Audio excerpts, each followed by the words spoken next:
Ich begrüße jetzt eine weitere Referentin, nämlich Dr. Leili Knibbeler. Sie ist Generaldirektorin der Königlichen Bibliothek der Niederlanden und die kann man, glaube ich, durchaus als Vorreiter der Digitalisierung bezeichnen. Wie dort Digitalisierung gedacht und umgesetzt wird, wird uns Dr. Knibbeler jetzt in einer Keynote darlegen. Welcome, Dr. Lily Knibbeler from the Royal Library of the Netherlands. I don't see you yet, but I think that will change. It's your turn now. Guten Morgen. My name is Lily Knibbeler and I'm Director General of the National Library of the Netherlands. I have to look how I can get the next slide. I'm very honored to be with you today. In the world of libraries, Germany has a prominent place. This conference is entitled Libraries in the Process of Digital Transformation, Places of Participation and Societal Cohesion. And I have been asked to elaborate on the topic Cultural Participation through Digitalization by responding to the question, what does the Library of Tomorrow offer? As a small provocation today, I'd like to start by arguing that this is not a helpful question to ask. The library does no longer exist. Tomorrow has started yesterday, and the library does not merely offer. A library, in my view, is a hybrid focal point in societal networks, adding value to the lives of people. What is a library? Can I get the former slide again? Thank you. No. The first one.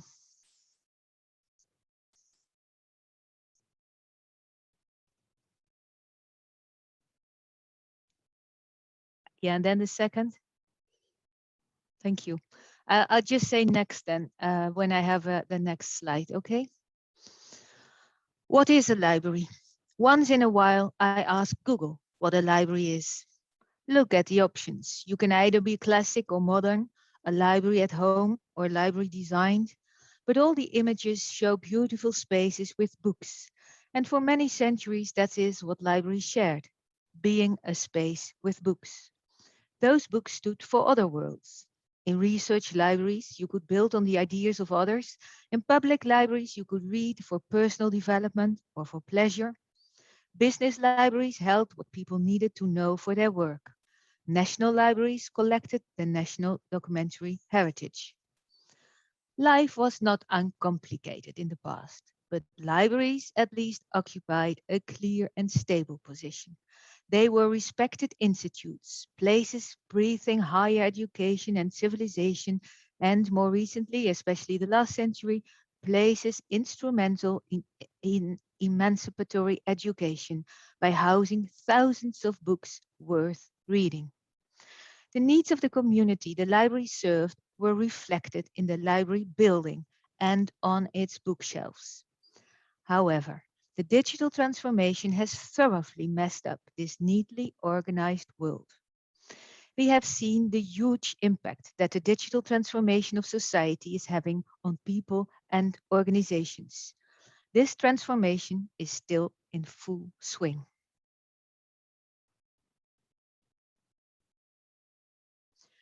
Combinations of new technologies will enable us to do things that were never deemed possible.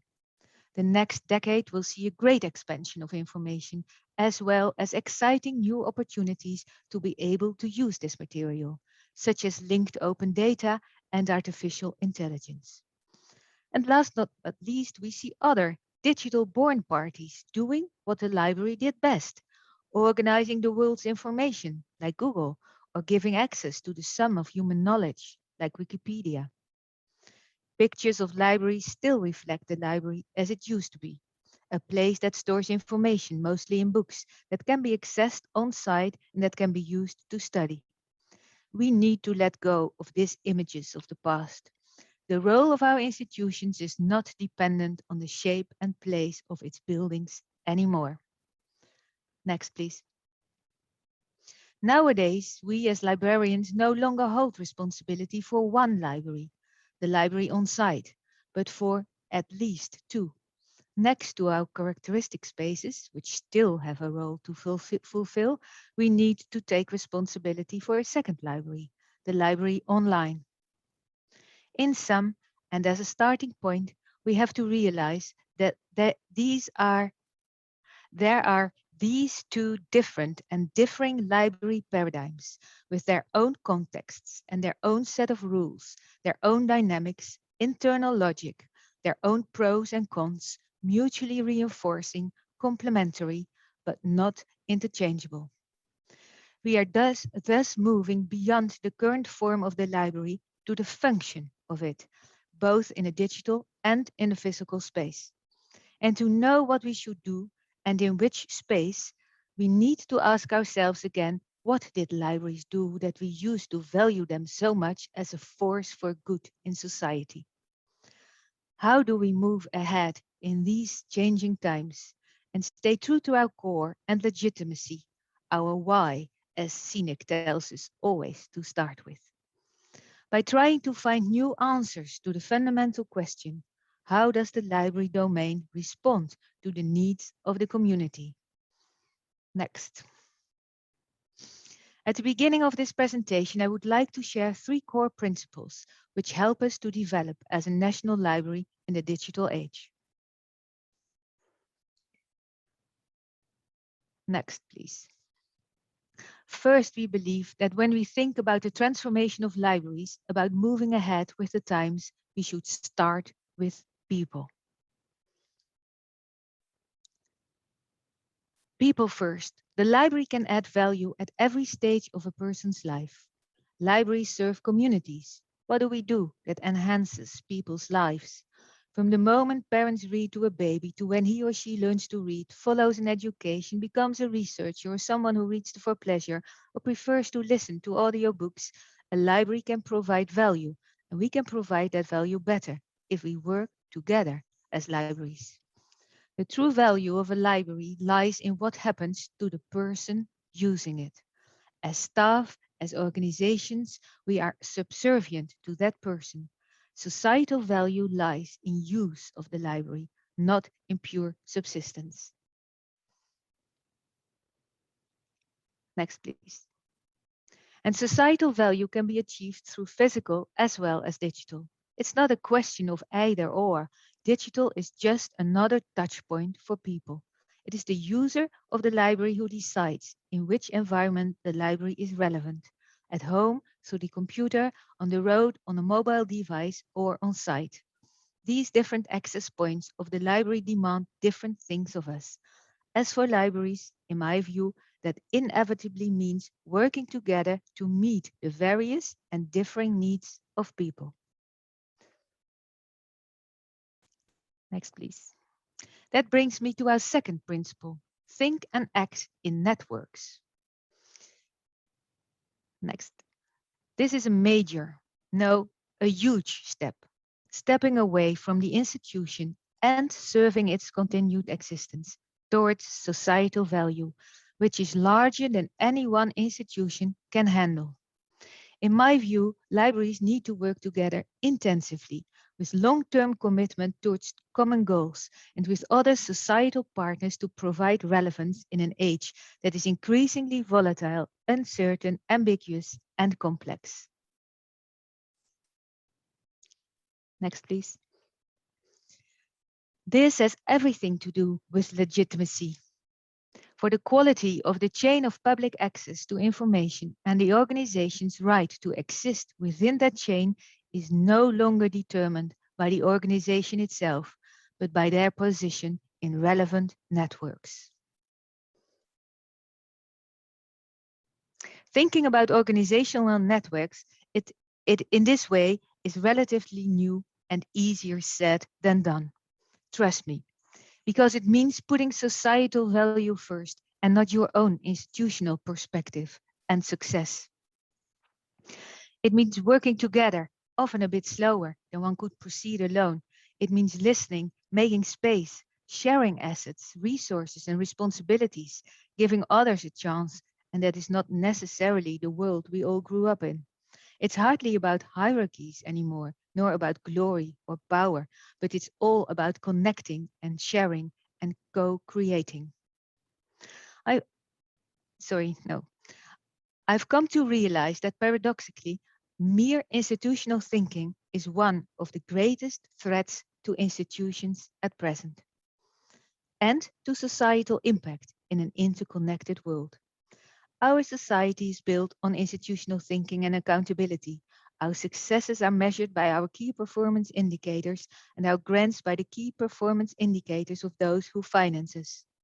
So, if we in the public sector want to provide true societal value, our authorizing environment too needs to recognize the importance of new ways of working together for societal goals.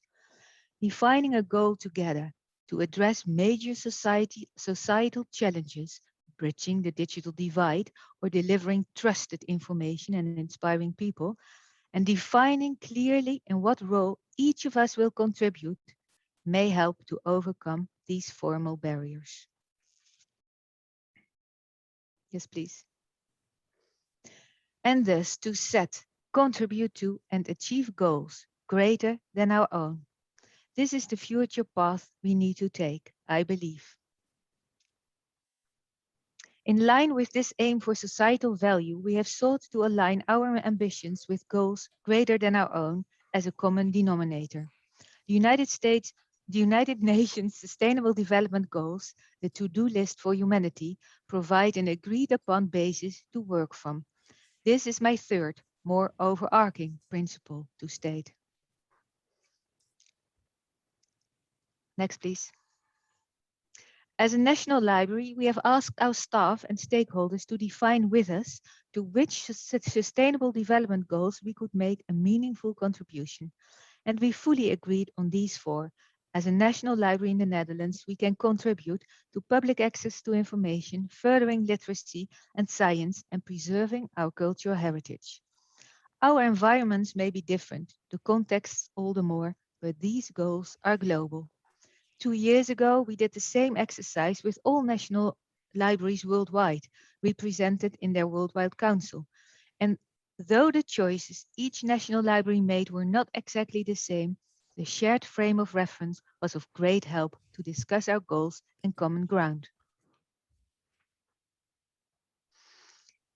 I've taken you through the earlier slides because I believe the focus on societal value and user autonomy and working together as institutions in organizational networks are essential to deliver on the promise of digitalization in achieving impact.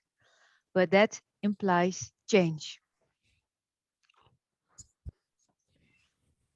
As I said, I think this is the beginning of even greater changes for us to come. In order to proceed successfully, we have to think differently, organize differently, be accountable differently, and lead differently. Moreover, we have to play chess on 3 boards at the same time.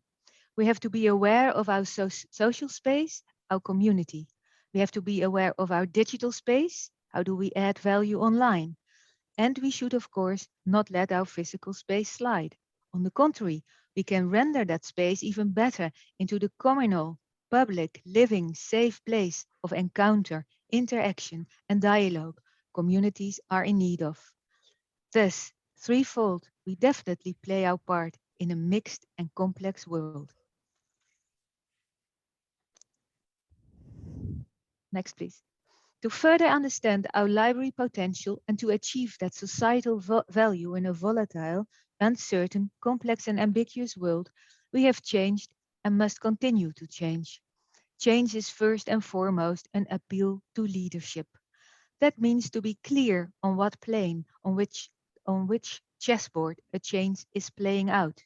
It means not looking away, not even thinking in terms of loss, but of great possibilities to fulfill your fundamental role in new, emergent ways. To start every day with a collaborative attitude and a growth mindset. To consider it as your leadership role to ask questions before giving answers. Organizational change is different in every organization and context, and not everyone changes in the same pace.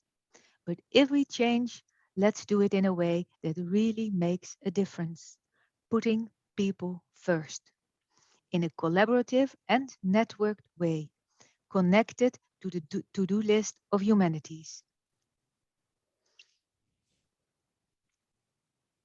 Sorry, I was reading the chat. Connected to the to-do list of humanity. That brings us back to the original question of cultural participation through digitalization, and what will the library of tomorrow offer? Each of you has to discover this in a work in progress way for yourself, in your own context and starting from your own core, in tune with other organizations' share of responsibility for offering what your community needs or in achieving societal value. Now I would like to share with you a few steps of the road this thinking has led us on in the Netherlands.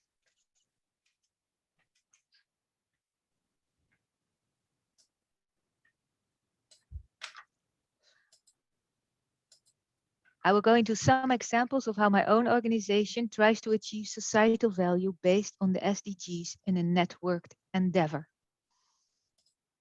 Yes, please. First, I will explain where we as a National Library started again in 2015 with the written word, text. This is in our genetic code. It defines where we come from to the place where we are now, to preserve and make available stories and ideas, past and present. When people interact with that through reading, learning, and doing research, they change. And eventually, that changes society and contributes to render society more creative, competent, and smart. As a national library, we have as such a national community to serve. And it's hardly a surprise that we have taken our digital library role very seriously, as we could never serve all our patrons on location. That makes us in turn more dependent on local libraries for other types of library activities.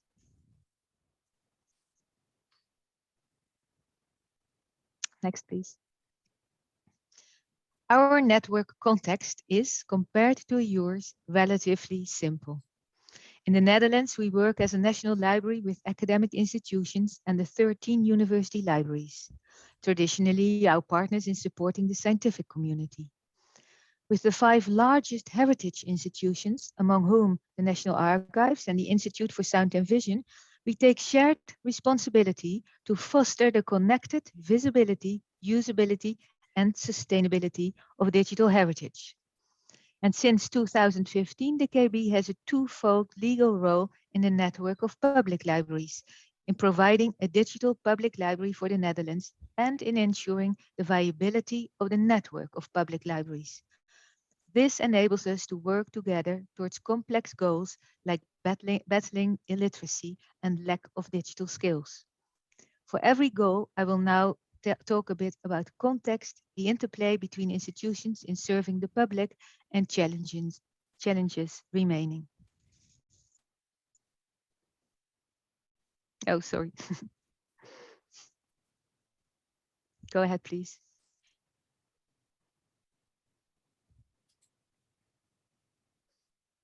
I will start with the SDG 4.6, promoting digital literacy, which we mainly do with our network of public libraries. In the summer of 2020, a covenant was concluded between all library parties in the public library domain and the 3 local, provincial, and national authorities involved. This covenant was concluded in a reasonably short time and focused network collaboration in the domain of public libraries on contributing to 3 major societal tasks: raising and serving a nation of readers, enabling participation in the information society, and ensuring lifelong personal development. Naturally, these tasks outstrip the possibilities of the library sector alone and require the collaboration of education, research, and other parties. They are relevant societal challenges to the governments involved. The underlying logic of the covenant is that to enable libraries to substantially contribute to these important challenges, the governments continue to fund them on a reasonable level. In the past month, work was done by many librarians together on a shared network agenda that both fleshes out the collaboration in the network and provides direction for addressing the challenges named in the covenant. This is a milestone in our nationwide cooperation and proof of the fact that working together on societal challenges is relevant for society as well as for the organizations involved. Let me show a couple of examples of the interplay in the network. All public libraries offer courses in which people learn the basics together. Typing, emailing, and accessing internet. Collectively bought content provides short instruction videos after which people start themselves. Local libraries provide the location and assistance for people to use it. Every child born, oh, next one, please.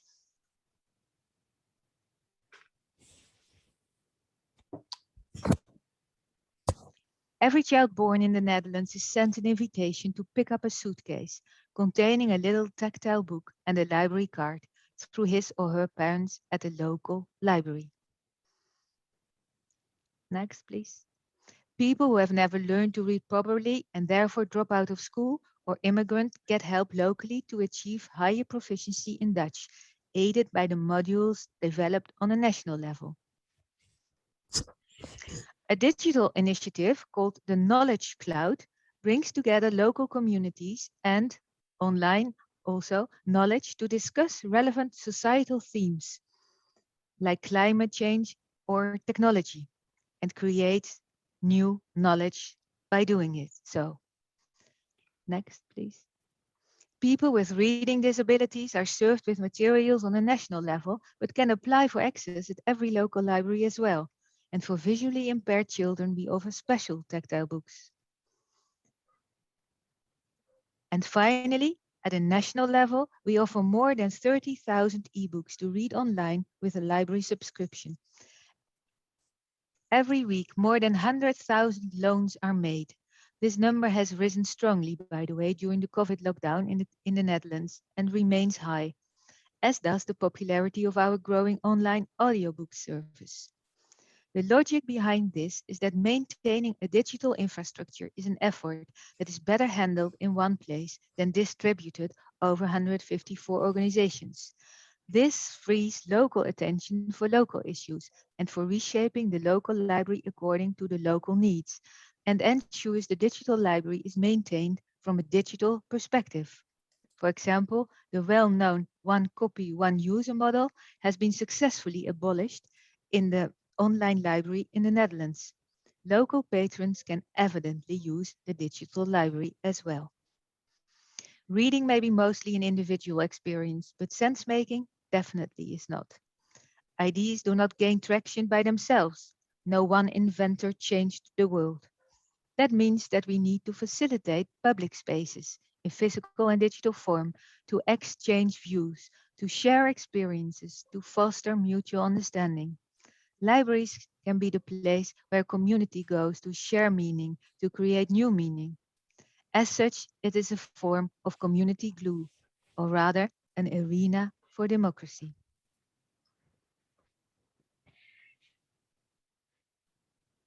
The main challenges we face here are the fact that the trustworthiness of information is increasingly hard to assess. We work on media literacy. Do you recognize fake news? It says in Dutch there. And are very aware of the fact that algorithms can help but also harm. Addressing these challenges and addressing them together is far from easy, but very, very necessary. We now turn to something all the libraries know well: safeguarding heritage, SDG 11.4. We mainly work in the context of the network of digital heritage, which now brings together more than 100 of heritage institutions, libraries, archives, and museums, local, regional, and national. An update of the 2015 National Strategy for Digital Heritage has just been launched and will be available in English shortly. The aim of this strategy is to enhance the societal value of digital collections by collectively making them more visible, usable, and sustainable in a mutually compatible way. This update means a step towards even more intensive cooperation with even more partners, but also the step to even more accessibility and representation for even more people, and the step towards exploring what the latest technologies can offer us. Heritage is important because it tells stories about where we come from and who we are, and new stories can in turn be added.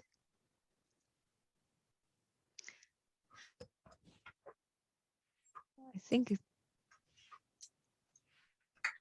I expect another slide.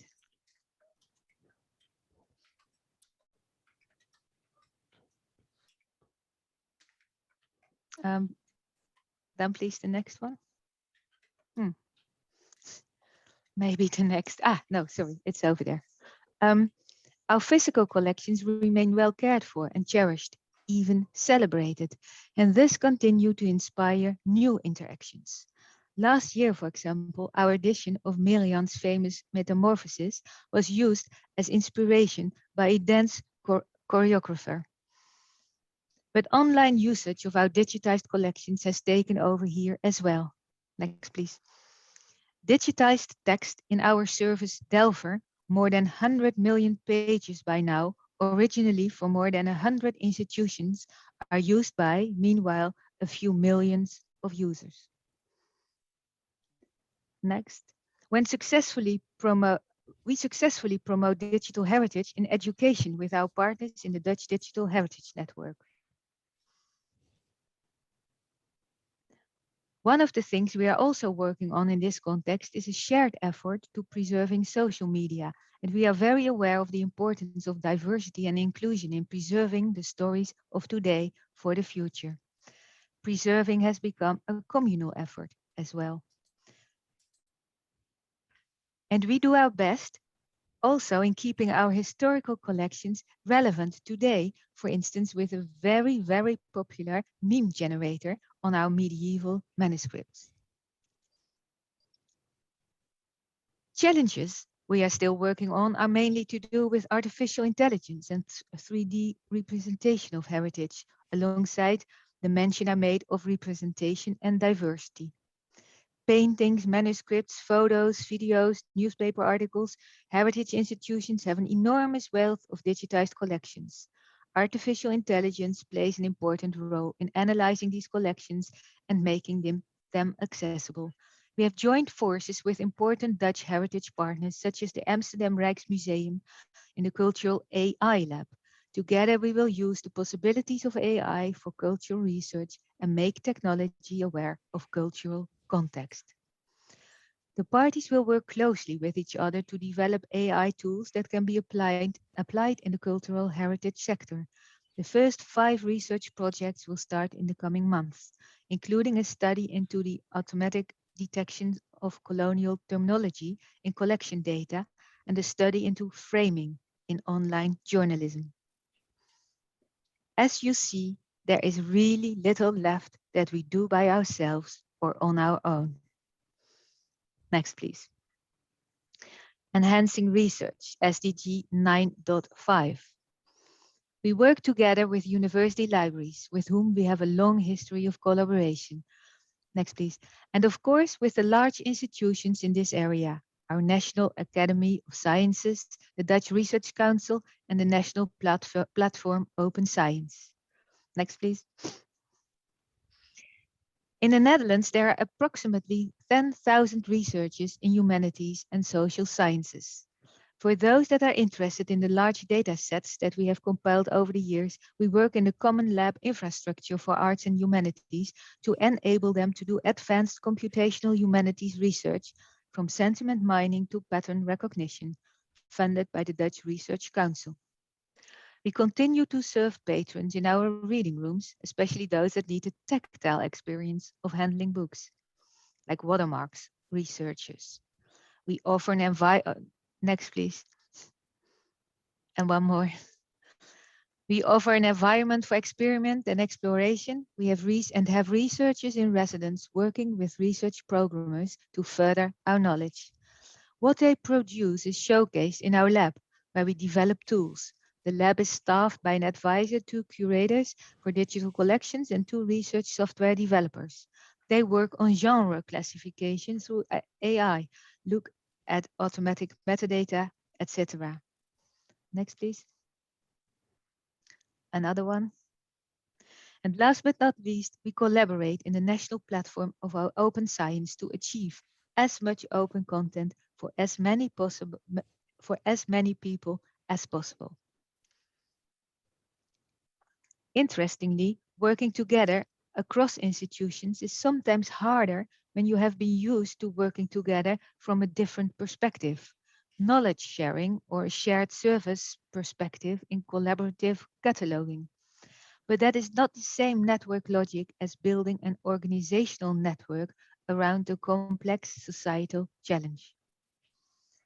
Going from institutionally based cooperation to taking shared responsibility for opening up science to a broader public does not come naturally. Next, please.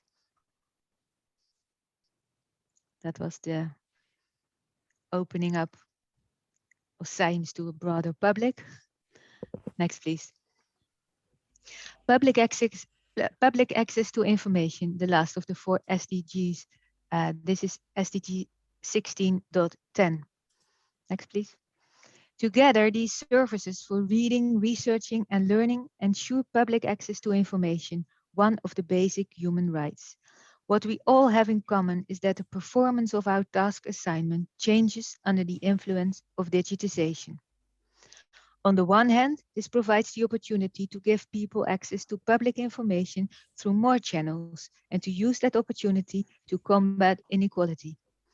On the other hand, we see that these channels also carry the risk of a society in which multiple parallel realities exist without a view of and understanding of the world and views of fellow citizens. Its disruptive effect is becoming increasingly clear. This emphasizes the importance of political attention for the preconditions within which the human right of free access to media, information, and opinion formation can be guaranteed. Next, please. In this context, we work with a network of partners in media and culture to reassure that the internet remains a place where the common good is served. This is not an easy task either, as you will understand, but one that will remain relevant for a long, long time to come.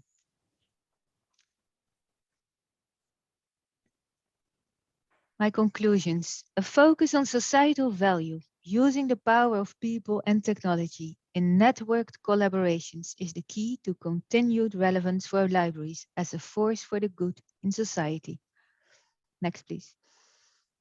This way of thinking positions the libraries in a network that functions, this way of thinking positions the libraries in a network that functions together. I believe this is a very powerful way to look at libraries. No one institution can deliver on everything that is asked from a library in a digital age. But together, as university libraries, public libraries, special libraries, and the National Library, we can deliver on the full scope of libraries. That way, we as libraries together can add value in every phase of people's lives to become better versions, smarter, more able, more creative versions of themselves. In the Netherlands, that means that together we can cater for the needs and aspirations of all 18 million Dutch people. By the way, with our partners in the digital space, we now reach 40% of them. In the physical space, the numbers are comparable. The question we haven't answered yet, however, is how many of these 40% are the same. But there is surely room for growth if we cater to our respective strengths and work together in the social, digital, and physical space. Libraries need to be fully digital, offering public access to information in ways that are expected in the 21st century. Here we can focus on direct access, removing barriers for access and encouraging a broad, diverse, and dependable access to, in our case, the written word. Libraries need to be fully local, offering a sense of community in sharing ideas and information and in learning how to be creative. Here we focus more face-to-face on people, on community and on sense-making, on skills and personal development. And text may be replaced or complemented by other media. Language may be interpreted as coding, and fighting illiteracy may be taken as computer illiteracy that can be remedied. Each community helps shape their own library, such as each library helps shape the community. It's an integral part of. Libraries need to be fully social. This perspective is necessarily inclusive. We have to focus on the needs of the community we serve. We cannot leave anybody out. Sorry. That means we need to provide services for people irrespective of identity, age, length of education, or handicaps. And for those who are not in a position to participate fully in society, we need to give them a leg up. And thus, with joint efforts, each library attributing in a well-defined and dedicated manner to the collective goals of libraries, we should be able to increase our collective impact to contribute to the to-do list of humanity, the SDGs. Next one, please. To understand and unchain the potential of libraries as organizing co-creative entities for the common good, you need to ask a different question. Not what does the library of tomorrow offer, but how does the library domain respond to the present needs of the community? Next, please. My answer would be always working towards societal value in networks, achieving that value, connected to the community we serve, is the future of libraries. Thank you very much.